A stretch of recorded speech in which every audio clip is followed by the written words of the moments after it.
First of all, thank you everyone for joining us today. This is the first webinar or the first event from the BZ Lab, uh, which is our research lab at Queen's University, where we do global oncology and cancer policy research in the spirit of Cancer Groundset. We are very excited to welcome you all to this first of many events. We have several other exciting events planned for the future, so stay tuned. And keep in touch with us through our website, through our X channel, or other social media. So the event today is about discussing how oncologists make treatment decisions, what factors influence the treatment decisions. And this is based on a paper that we have done recently among oncologists in India. So the results will be based on those papers, but the discussions will be broader about how oncologists in general make treatment decisions.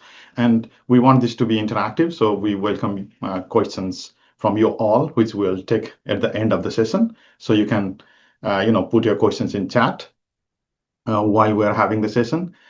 But first of all, let me introduce myself. It's my, again, big pleasure to welcome you all. I'm Vishal Gewali. I'm a medical oncologist by training.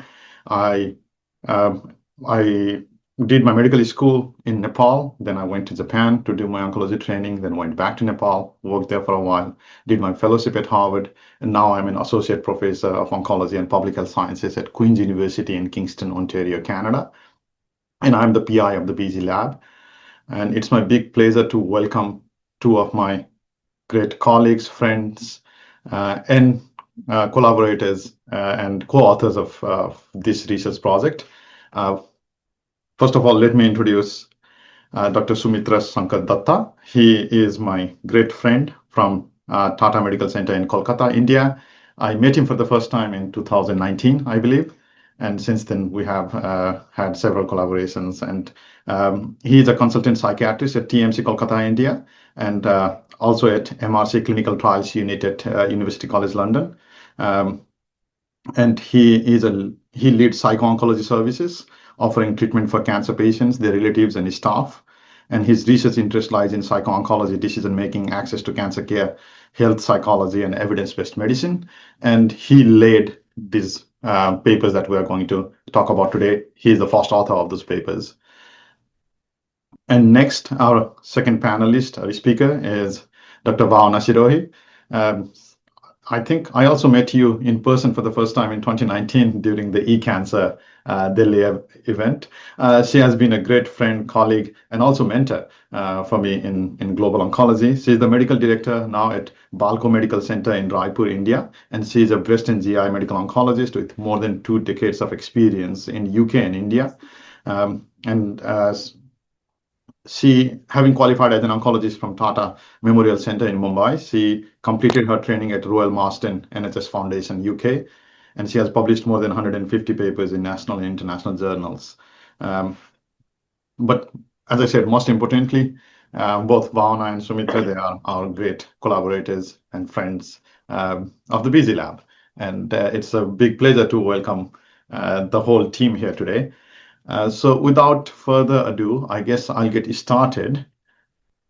So let me give you a brief background about our research project and how we conceived this idea. The main factor for us was we were talking about despite there being the same trial or the same guideline, the practice patterns actually differ. Between oncologists. You go to oncologist X versus oncologist Y versus oncologist Z. For the same patient, the treatment recommendation might be different based on who you saw. And what influences those decisions? We wanted to explore more of that. And of course, there are some common factors that will influence those decisions. First, is the drug even approved? If the drug is not approved, then probably you're not going to use it. Second, is the drug concordant with guidelines? What is the magnitude of benefit of the drug? What is the quality of evidence? What is the price and financial toxicity associated with the treatment? And the patient preferences and the personal expertise of the oncologist as well, the treating physician. And in this project, we have not yet studied patient preferences, which is in our plan for the future. So we are not going to talk about that. And also, with regards to quality of evidence, we are going to talk about endpoints, but there are so many other factors to evaluate under quality of evidence. For example, was the control arm appropriate? Was it a phase 1 or a phase 2 trial? What are the other biases that can creep in? For example, the issues with crossover and censoring and so on, which we have not studied in this project. So those are the two factors that we won't touch today. But if you want to explore more about these biases that can happen in clinical trials that can influence these decision makings, I highly encourage you to read through these two papers. The first one is open access, and the second one we recently published in Lancet Oncology through our Common Sense Oncology group. So I highly encourage you to read this. We have some visuals that will help you to use as a tool when you are reading a randomized trial to evaluate whether there are those biases in.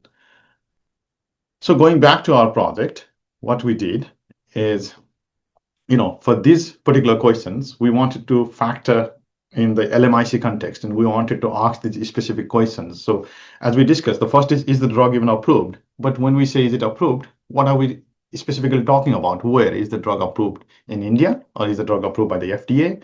What factors in? Is the drug concordant with guidelines? Similarly, which guidelines? Is it NCCN, ASCO, ESMO guideline? Are we talking about the resources stratified guidelines? Are we talking national guidelines, international guidelines, local institutional guidelines? And quality of evidence. Do oncologists factor in whether the drug has OS data or not, PFS data or not, response rate, and magnitude of benefit? How much improvement do they feel comfortable in using the drug? And price. At what price do those improvements come? And personal expertise, how they factor that in. So the results of this project, we studied all of these questions, and the results of these questions are published in these two papers. First one was in ESMO Open, the other one in BMJ Oncology, and both of these are open access. So feel free to look it up and read in detail. So Sumitra, you are the qualitative method expert. So do you want to take over the methods? Thank you, Vishal. So yes, how the way we started conceiving this project as a psychiatrist working in a cancer hospital, it was to study how people think. Decision making is something which is done in our brain, so it's a cognition, and that was the background. So if you go to the first slide, which enumerates the research objectives, in the next slide, please. So the research objectives, I know I can see in the audience there are some non-oncologists, so I'll just briefly mention what we were trying to explore. So we were exploring about cancer clinicians, what they find valuable in terms of treating a patient with cancer. So the parameters which we explored one was overall survival. I think that makes common sense. Is the patient with one drug surviving more than another person who is not on that drug? The other parameter which Bishal has written extensively on are progression-free survivals and response rate. Response rate is often used in oncology where the size of the tumor has come down, but doesn't necessarily mean that the patient is any better.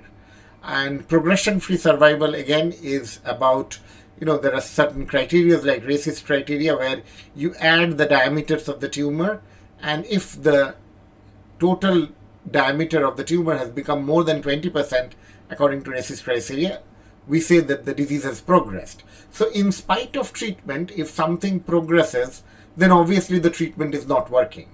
So the way often treatments are evaluated is that is there reduced progression in one group.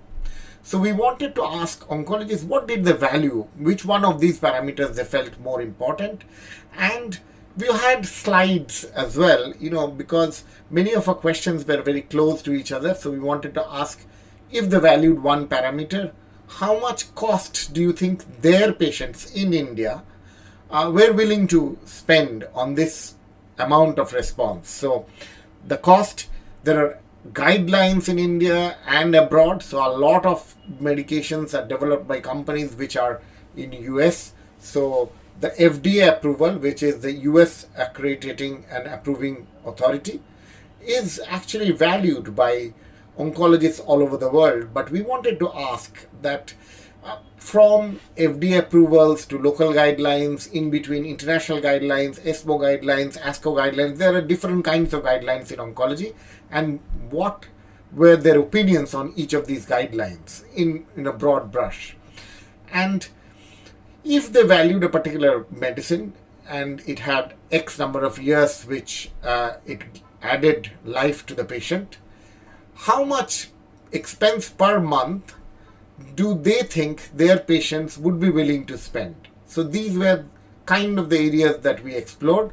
So there were some quantitative data and some qualitative data. So let's go to the data collection section. If we go to the next slide, yes, this is the slide. So the interviews were semi-structured and mostly led by myself and a colleague of mine in our department, Dr. Arnob. And Varuna Sharma, one of our psychologists, was very much involved. So she transcribed and managed the project in a way. And there were some open-ended questions and some, focused questions about what they valued on the topics that we were talking. And we'll talk about that more when we go to the results. And,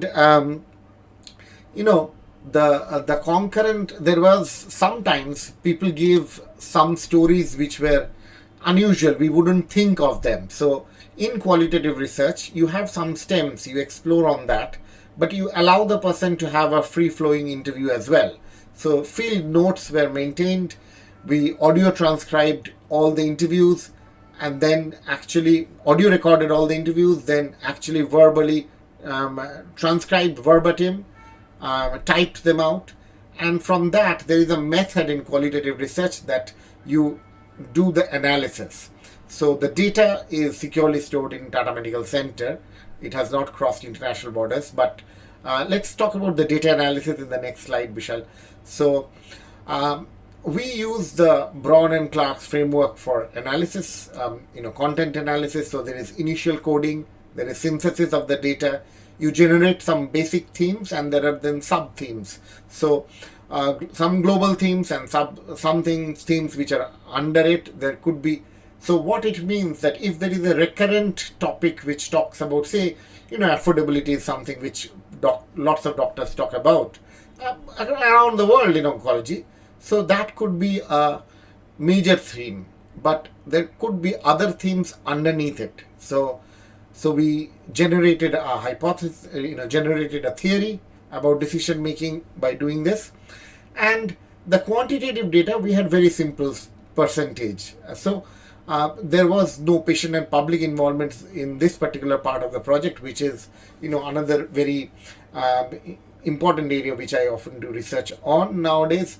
What we found, I'll just talk about whom we interviewed, and we will share, me, Vishal, both of us will talk about the results. So we had a group of oncologists who were, around 25 of them, and the median age was 40 years of age, with, interquartile range between 31 and 54. So these are not completely new. So they had been in the system for some time. And majority of them, like jobbing oncologists in India, would do majority of their time, spend majority of their time face-to-face clinical work. But they also did some, academic work, research, management. So that's the thing. And it's not surprising. We were particularly, looking for female oncologists because, I think more and more the medical field have women professionals, and oncology is a very male-dominated world.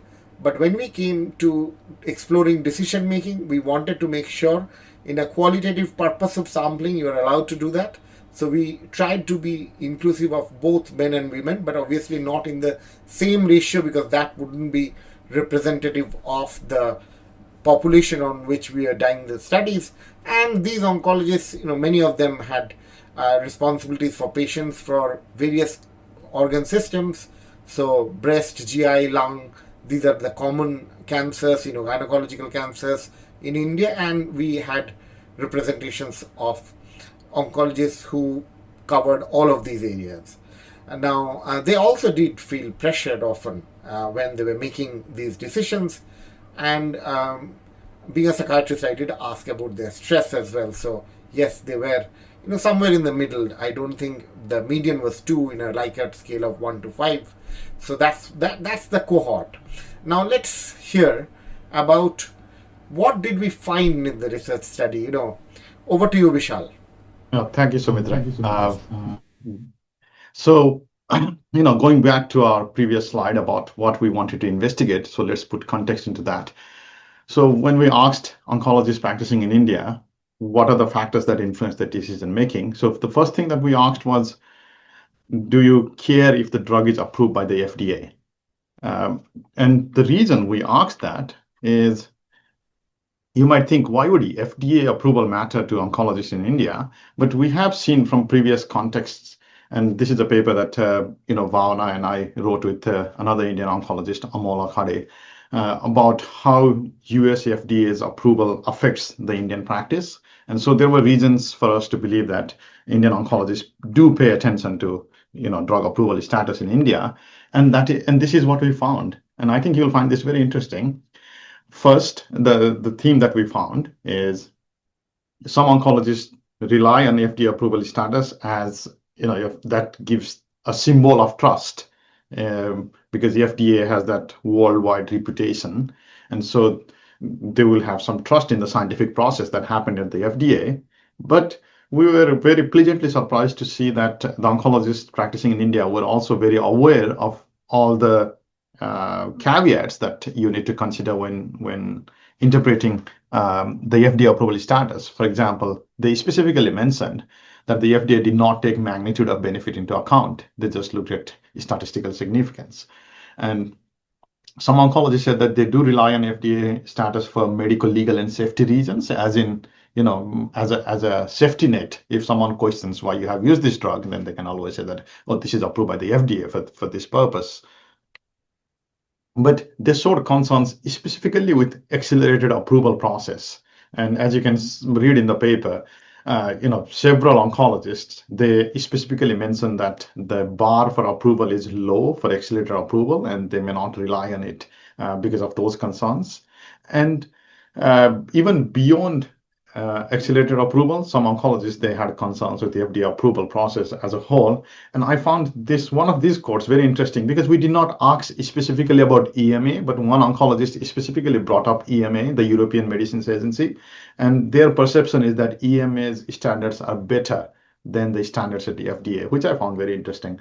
And one of the most reassuring things that we found was oncologists mentioned that they would rely on the trial. They would read the trial rather than just go by whether or not a drug has been approved by the FDA. But one theme that is worth highlighting here is that many oncologists mention that the FDA approval status does not apply to India because the pivotal trials that have led to those approvals do not necessarily include population that they see in India. And they mentioned the problem with high cost of these new drugs despite FDA approval. And I found this issue about dose to be very interesting because this is what we have been working on other projects about de-escalation of treatment, especially with immunotherapy. There are reasons to believe that we are over-treating patients with immunotherapy in that not everyone needs that high dose. Maybe we can do a lower dose at a lower frequency or even lower duration. Probably everybody does not need 2-3 years of treatment. And some oncologists did bring that up, as in, they mentioned here specifically that the FDA has approved a higher dose, but in India, based on the trials done in India, they are using lower doses, especially for immunotherapy drugs. And that's why the FDA approval and the labeling of the FDA is not necessarily always what they would use. Vauna, do you want to add anything to this? Were you surprised seeing these results, or this is what you thought you were going to see? I think this was expected. Of course, FDA approval is important, but DCGI approval, the Drug Controller General of India approval, is also very important. But I think you've already spoken about how FDA has, with surrogate endpoints, especially in oncology, it is becoming less and less reliable as we go along. And one thing that surprised me was nobody brought up the issue about drug approval withdrawal.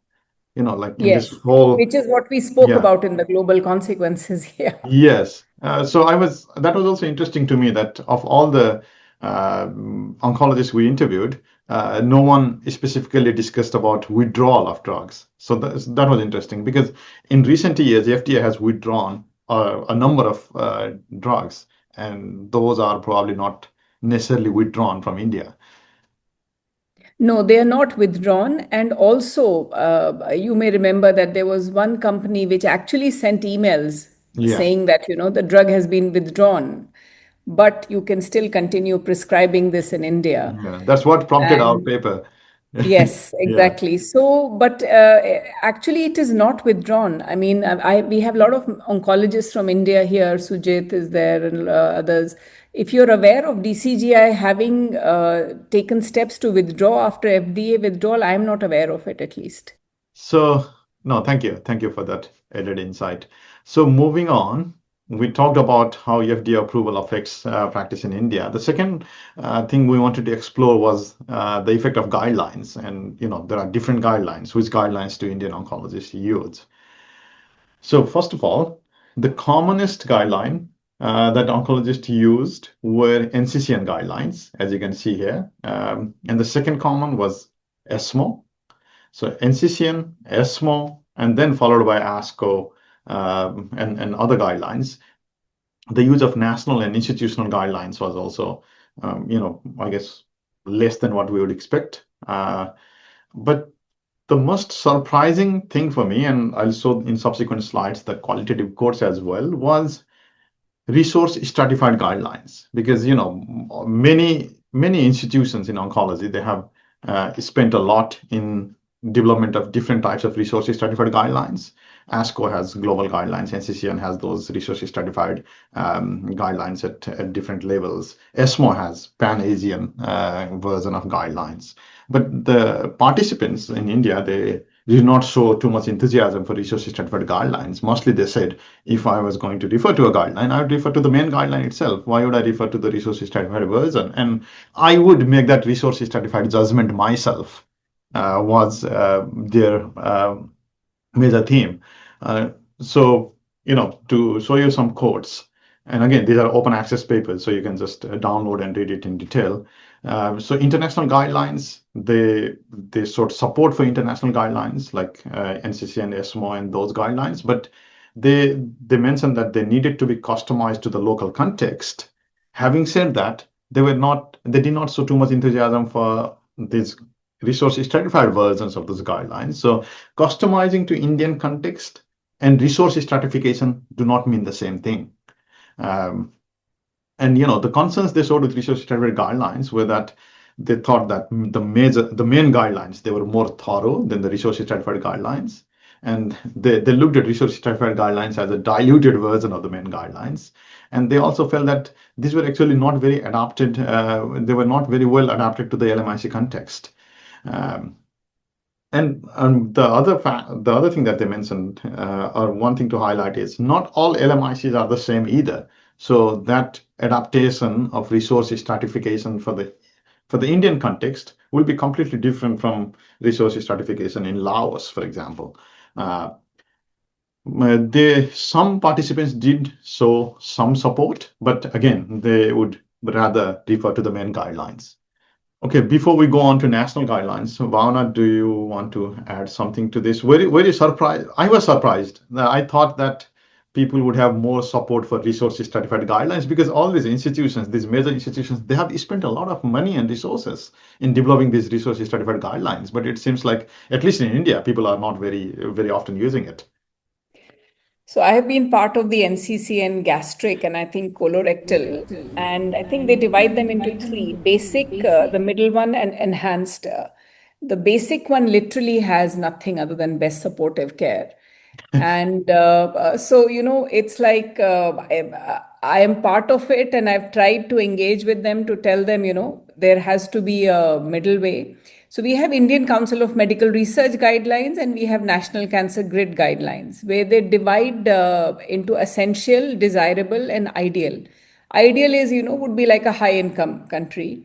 Essential is, basic stuff, basic that, a very resource limited patient, something which would be part of WHO essential medicines list or part of our Ayushman Bharat PMJ scheme would be the essential that should be there. Like for rectal cancer, a simple CT scan rather than an MRI pelvis. So I feel that the reason why most Indian oncologists favor NCCN, I don't know, I'd love to hear what others think, is NCCN recommends literally everything under the sun. I mean, if you look at the guidelines in systemic therapy, there's nothing that they don't recommend. It's everything is to be recommendation. Personally, I favor ESMO guidelines. ESMO, NICE, or the PAGA guidelines are coming up now. And the National Cancer Grid is great, but it's not been updated for almost 8 to 10 years. You need to No, update the guidelines every year. that's a good segue because our next topic is about the national guidelines. And Yes. as you mentioned, like the commonest theme was oncologists thought there were not enough national guidelines for multiple tumor types, so the national Yeah. guidelines were limited. But they also showed enthusiasm for the NCC guidelines, and hopefully it will change the context. There will be more guidelines and more regularly updated. Um, but Yeah. as you mentioned, participants also showed some concerns about the national guidelines. And this came as a surprise to me. I would like to get views of both of you, Bhavana and Sumitra, because uh, we talk about conflict of interest and bias, and I have written about it, but I thought it was more a problem with NCC and ASCO guidelines, right? I did not think that conflict of interest and bias would show up as a major theme for a national Indian guideline. But yeah, I don't know if you were surprised or not about this. But the other thing was they mentioned that the national guidelines are vague and more theoretical rather than practical. And even in the national guidelines, like participants are mentioning that there are drugs that the patients would not be able to afford. So yeah, maybe Bhavana and then Sumitra, what is your take on this? So, like I said, the national guidelines, both ICMR and NCG, divide them into essential, and I mean, and most of the experts are from all the disciplines. So I don't. I mean, I'm surprised about this conflict of interest and bias, and they are from government, private, all institutes. I chair a lot of guideline committees, so there is a bit of conflict of interest as well. I chair them for GI, most of the GI cancers. So, and the way we have chosen is I try to identify experts from all corners of India. So, north, south, east, west, and also the experts, and also 50% women. And a lot of people who are on the call today, Shruti is there, Sujit is there, they've been part of the guidelines committee as well. So I feel that we've spent a lot of time designing them. The drawback is we don't update them enough. We should be updating them at least on an annual basis. It has to be a live guideline, and that is the major drawback I feel. Yeah. And that is a lot of work as well. Yeah. Yes, So, lot of Sumitra, work. do you want to add anything? I would second the same thing which Bhavna said. Like uh, during the pandemic, this changed. Like there were a lot of live systematic reviews, so evidence is evolving. But we also need the culture of uh, looking into a bit of evidence based on the positives, negatives. So the critical thinking has to evolve to some degree, and because oncology is developing fast, you can't just reach a point where you have known it all and nothing new will happen. So that's true. I can't comment on the conflict of interest bit because it's a very core medical oncology topic, but I think one of the feelings I got that people wanted more rigor in the process of developing the guideline. Having said that, as Bhavna says, that I'm sure the GI ones are very well designed. So maybe having a national website like NCG which puts on the guidelines which are well formatted, and well drafted, designed like the ASCO, ESMO, and NCCN. I think that's one of the things which you should take on from this. No, I mean, thank you. NCCN updates it every month, literally every 2 to 3 months. Yeah. And so I don't know how they have so many. I mean, they have a lot of resources as well, I Yeah, guess. but they also have substantial funding from the industry. Yes, Yeah, yes. okay. Moving on. Institutional protocols. Yeah, so I think it's this is a big deal in India because, for example, in Canada, we don't have our own institutional, like Queens does not have its own institutional protocol for how to treat colon cancer. We just follow Cancer Care Ontario guidelines, like the provincial or the national guidelines, right? But in India, I was surprised that institutional protocol was such a big deal, and in fact, there was strong support. Like most of the participants, they showed strong support for institutional protocols, and the common theme here was we should have more institutional protocols. If the institution has its own guideline on how to treat first line metastatic colorectal cancer, then we'll just follow it rather than the need to look up international national guidelines, which is completely different from the practice in North America, for example, or Europe, as far as I understand. Like the institutions, they don't spend resources in developing their own guidelines. So why do you think there is this difference in India? Why are the institutions so interested in developing their own guidelines, and why are oncologists so favoring their own institutional guidelines over national and international guidelines? I think it's because we don't have a robust national guideline. Hmm. And let us say in a day, like on a Monday, we saw 40 new patients, and there are Hmm. 4 oncologists. So, you need to have some, like for first line breast cancer, triple Hmm. negative. We want to give, let us say, AC. Another person may favor carboplatin alone. Another person may favor taxane alone. So, you can't say, ki, don't use this, don't use that. So, if you have an institutional guideline, then at least all the patients will be treated uniformly on a protocol. But again, if we have a national guideline which is robust, and first line, second line is defined based on. So I think it's mainly for ease of care. I feel the institution guidelines are being developed. But if we had a good NCG or an ICMR guideline, that will become redundant, like you have the Canada Ontario one. Yeah. Soumitra, you Yeah, want I to? have a point here. I think India is a very big country. Yeah. So, what you get in, say, Mumbai or Delhi or Chennai may be very different from, say, Nagaland or Manipur. So, the base population, what you are treating, their affordability, access to care, their ability to travel, we have done research on all of that, are very, very different. So, what happens in an institution, like Bhavna says, if there are 4 medical oncologists, they would usually come to some kind of consensus about their population based on more like when they refer to a guideline, they are more referring to the consensus of the MDT if the hospital has one. And that would be much more, say, if there is 2 people who are treating breast cancer or leukemia or any other oncology or hematology condition, I think it is less confusing for the patients if there is no lottery depending on the day they come to the hospital, which Yeah. I think more and laws. So people take leave, they have to be covered by another doctor. That I think mostly people understand. And but the diversity, we have the highest population in the world, and the diversity is huge. So it's I think it doesn't come to me as a surprise. And the lack of national guidelines in oncology, I'll say that it is true for many branches of medicine. It's not like that we should only think about oncology. So I'm a psychiatrist. Is there a national guideline for treating schizophrenia or depression? I don't think there is. There is a consensus that this is how treatments should be. The field is not, the medication wise, it doesn't evolve as fast as oncology.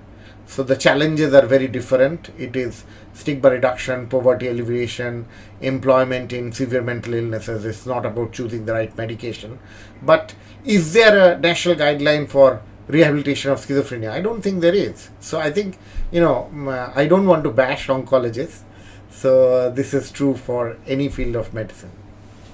Yeah, and that gives a good context to the personal expertise or personal choice context as well. There were some oncologists, mostly they said personal choice or personal preference does not have a role, but in some cases, especially when the treatment cost is coming from out of pocket from the patients, uh, then this is more about, I guess, in situations where there is no clear guidelines or no clear evidence, and you want to treat, but you don't have any hard data on what to use. So moving on, we have other many things to cover. So quality of evidence, we asked them about what importance they give to quality of evidence. So we asked specifically about response rate, PFS, and overall survival. And of course, for most of the surrogate endpoints, the reason against them is just that these drugs have side effects, but they do not have any confirmation of benefit that they would prolong life or quality of life. So lack of evidence that they prolong overall survival or quality of life and side effects are the major concerns against using drugs that only have response rate data, for instance. But there were a number of reasons why oncologists would want to use these drugs, although it has only response rate data. And some of these are very interesting in that, for example, if you want to downstage the disease, then that makes some sense. Uh, but what I found that we are lacking in communication is the fact that number one reason here is improved quality of life. So people want to use the drug because they believe that if the cancer shrinks, then the quality of life improves.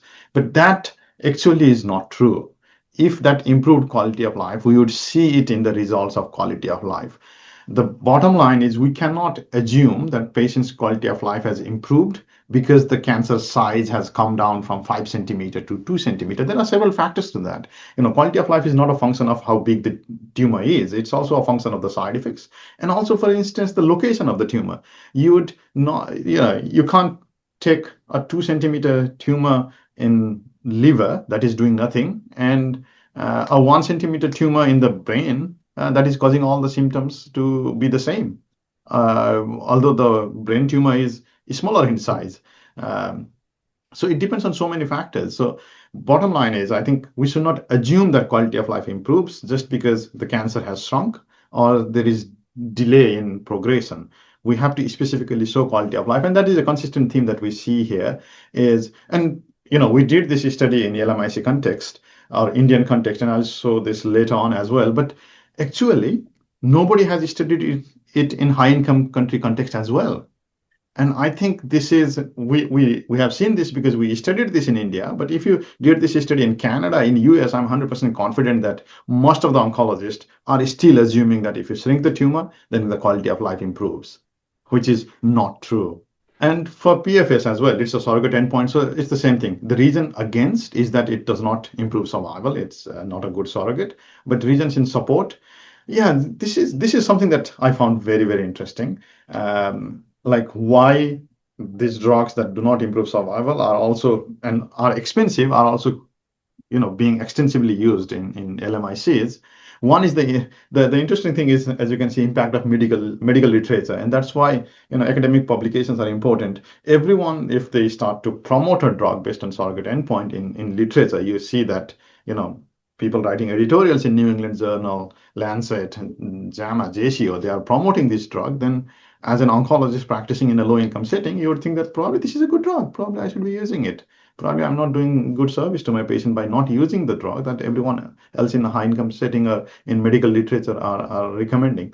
And the other interesting thing for me was cost, because we'll go into cost later on, because there is an assumption here that drugs that improve only PFS costs less than drugs that improve OS, which ideally should be the case.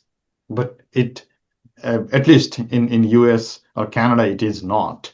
But there are case by case basis which makes sense, like for rare cancers, or if you don't have any alternatives, or the patient is happy to pay out of pocket, then you might use these drugs.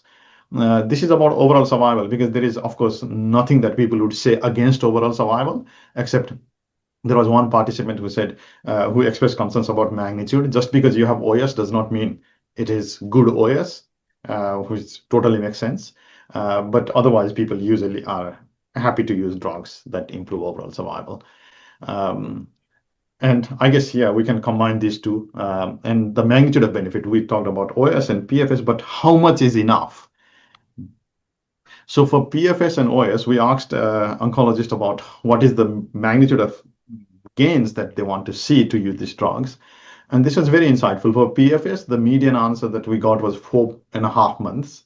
The range was quite wide, as in some participants were okay with using drugs that improve PFS by only 1.5 months. Um, but some wanted it to be at least 12 months, like at least a year of PFS gains.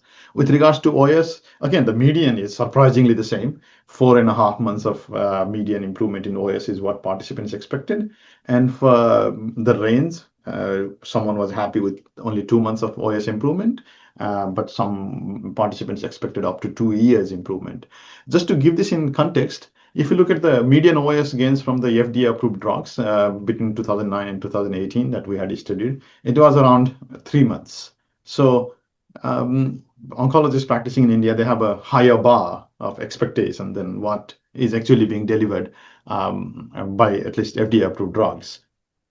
And as I mentioned, like I think we write it in our paper that this is the first study in the LMIC context where we have specifically asked oncologists what is the minimum they want to see as an improvement in PFS and OS and cost.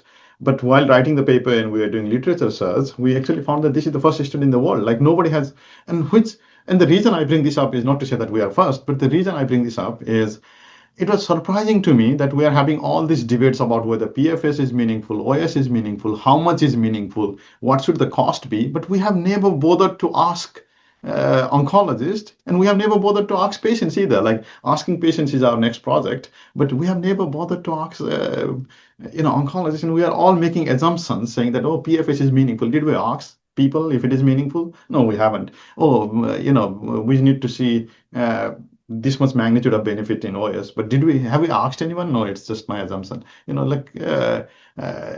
almost feels like a house of cards. Like we have not studied this, and we are making all these assumptions. Yeah, let me do this as well because this is also connected. So when we ask them what is the minimum magnitude of PFS and OS gains that you want to see, we also ask them, okay, for that magnitude of benefit, what do you think is a price that is justified for the cancer drug, like a monthly price of the drug? And because, of course, financial toxicity is a big deal in LMICs, and we have published this paper as well recently about how we define and measure financial toxicity, specifically in the LMIC context. But we know that this is a big deal, so we have to ask about that. And the results are very interesting interesting and insightful because we did not have this data before. Like we have not, as I said, we have not asked American oncologists or Canadian oncologists what is the justified median price for a cancer drug that improves PFS by 4 months. So to remind you, they expected 4.5 months of PFS improvement, and for that 4.5 months of PFS improvement, Indian oncologists thought that a monthly price of 10,000 Indian rupees was a justified price, which translates to almost $120. The range of the answer went from 48 to $720. For OS, the justified price that they thought was up to 30,000 Indian rupees per month, and the range which is $360, and the range goes from 48 to $900. A couple of things here are very interesting to me. One is that it seems pretty low, as in cheap, that only $120, because nowadays most cancer drugs in high income countries in US, Canada, they cost more than $10,000 a month, more than 10,000. And in the Indian context, oncologists think that the justified price is only $120. The other thing that is of interest to me is that they actually put a higher, like 3 times higher price value on drugs that improve overall survival versus drugs that improve progression-free survival, which is extremely interesting to me because if you look at the data, this is actually not the case, which is weird. Yes, because a drug that improves overall survival should cost more than a drug that improves PFS. Yes, absolutely. Or in other words, a drug that improves only PFS, does not improve OS, should cost less than a drug that improves OS. And that is what the expectation is, as we can see in this slide. But if you look at the reality, drugs that improve only response rate, only PFS, they end up costing more than drugs that have improved overall survival.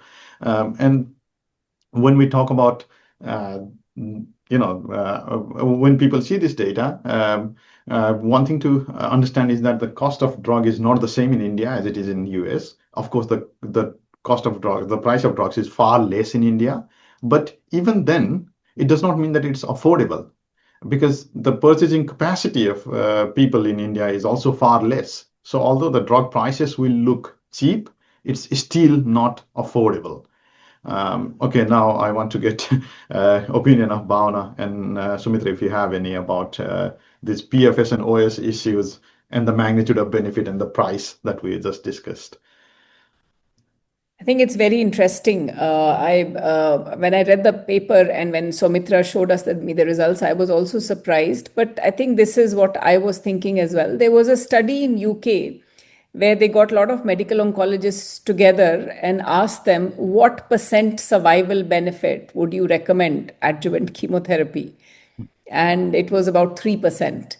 And so I think this is very similar to that. For me, overall survival benefit, again, I would love to see this study. I think Carolina has posted this in metastatic about progression-free survival. I would love to see what patients think about, what is important to them.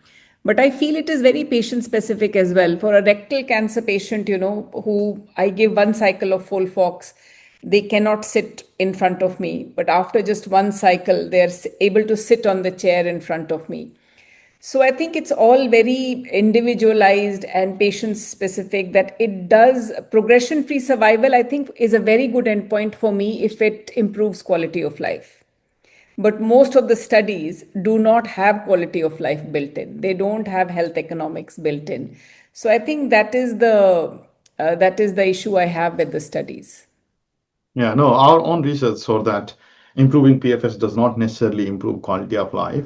So our Yes. recommendation has always been that, yes, like quality of life is obviously important. If a drug improves quality of life, I'll use it. But you have Yes. to show that. You should not ask us to assume quality of life improves. Assume that. Yes, Yeah. absolutely. Yeah. And they look at shrinkage on scans, and which doesn't matter to patient actually. A neuroendocrine patient may live with those liver lesions which are multiple everywhere forever, grade 1, 3 centimeter, 5 centimeter, it's not bothering the patient. So I think that's what is important. I think we have some questions in the chat box. Do you want to take this, Bishal? So I Uh, think there was one question from Sujana. Can we justify using a treatment with PFS as a surrogate as it saves time? Because OS will take time to manifest. The yeah, no, patient that's might that. benefit from PFS. Yeah. No, that is a very nice question. Yes, we will save some time by relying on PFS as opposed to OS, and I do think that you know uh, that makes sense. But there are a couple of things to remember. A, there should be confirmation of benefit. We can't use a drug based on PFS forever. We can use it for 1, 2 years until we get the OS data. And if the OS does not pan out, then we have to. And that's how all these withdrawals are happening. A and B, the other thing to remember is there are specific situations where PFS does not make any sense. For example, if the prognosis is very short to begin with, like last line treat or second line, third line treatment of pancreatic, gallbladder, all this last line treatment of any cancer. If the prognosis is 6 months, 7 months, then you can afford to wait for overall survival. It does not make any sense to rely on PFS. A and B, when we are combining treatments, if the standard of care is drug A, and we are testing A plus B versus A, then of course you are going to improve PFS. That's like a given. You are using 2, 3 drugs instead of one drug. But that added toxicity to all patients upfront, is it justified? For that, we need to see overall survival. And Then Dr. Majid asks, what is your take on ESMO MCBS score? I think I mean, I'm a huge fan, and I do look at it in, at least in advanced setting, a score of 5 is a very good and a high rating. What do you think, Vishal? You've been involved Yeah, deeply with. so I have a conflict of interest as in I am a part of the ESMO MCBS working group, and I think ESMO MCBS is a very, very valuable tool, at least, at least for your preliminary screening. No tool is going to compensate for, reading the clinical trial and appraising the clinical trial properly. You have to read the clinical trial because there will be so many things that may not adequately be captured by these tools. But as a first screening tool, I think ESMO MCBS is an excellent tool, and I use it myself, and I'm a fan of it. Um, Yes, we must use it actually because I think they've spent a lot of time in grading, and the score of 5 in advanced setting is quite good. there are several food for thought for us to take home. What endpoints matter and to whom? To patients, to healthcare systems, and what data matter?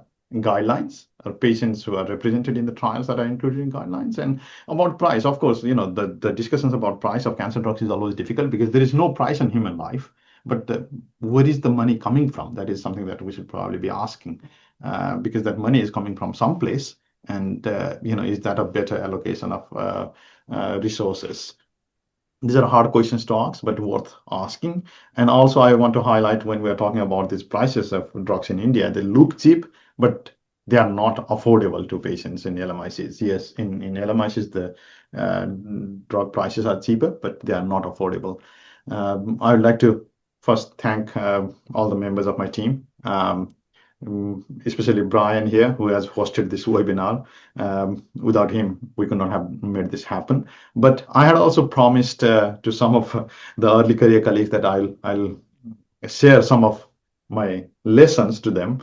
So I just wanted to take a few minutes to share a couple of lessons that I have learned while doing this exercise. Um, you may or may not have noticed that we have recently published a number of global oncology papers related to India and Nepal. We looked at availability, affordability, and price variations of GI cancer medicines in Nepal. And we looked at how we can define financial toxicity and measure financial toxicity better in LMICs. And these two papers about that we discussed today, this qualitative study of oncologists in India.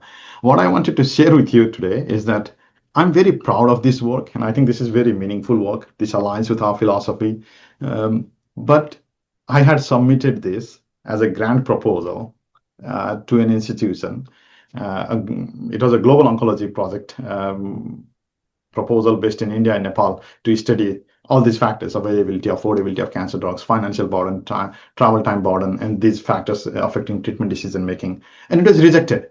Uh, Reviewers had several comments, and common thing was, yeah, this is too ambitious, this is not coherent, it will not get done, blah blah blah. And but we took it as an inspiration, and we wanted to make this happen and do this. Yeah, we did not get the grant, but we still made it happen.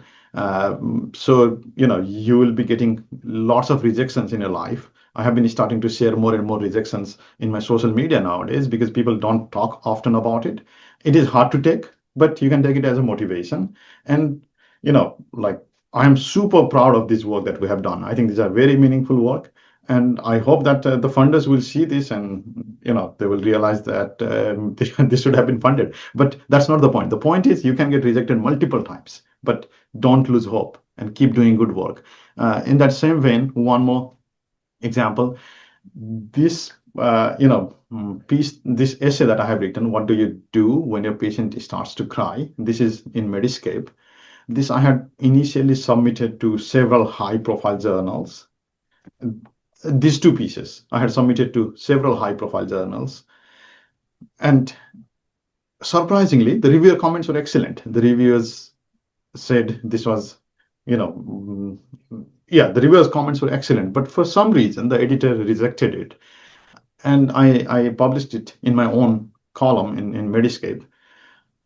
And these two have received the most number of positive feedback and comments. And these two also ended up winning awards. I got awards for both of these columns. So, again, I thought this would be a good narrative piece in our traditional journals. But I guess if I had published it in traditional journals, it would have been paywalled. Many people would not have read it, but I published it in Medscape, and it is open access, and it reached many people, and it actually ended up winning awards. So again, it did not go the way I wanted it to go, and at that time I felt sad. But now, when I look at it retrospectively, it was the best thing to happen. Like, these awards are not won if it is a traditional journal article.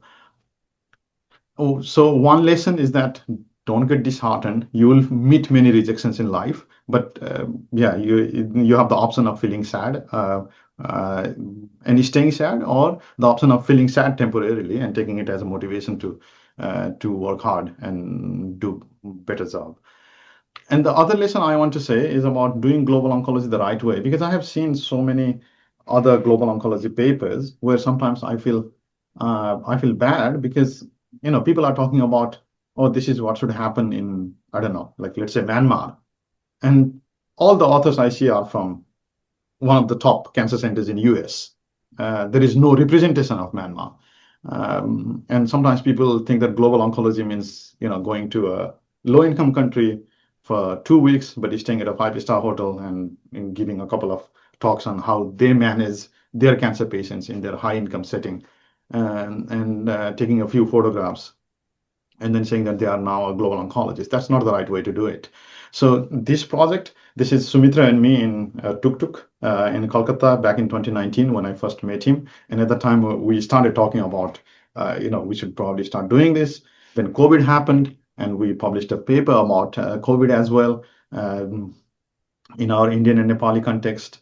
Then, after several years of hard work and effort, uh, the results are in front of you. Sumitra presented this at ESMO last year um, as well, and I think I met Vauna for the first time here in 2019 for the e-cancer meeting in Delhi.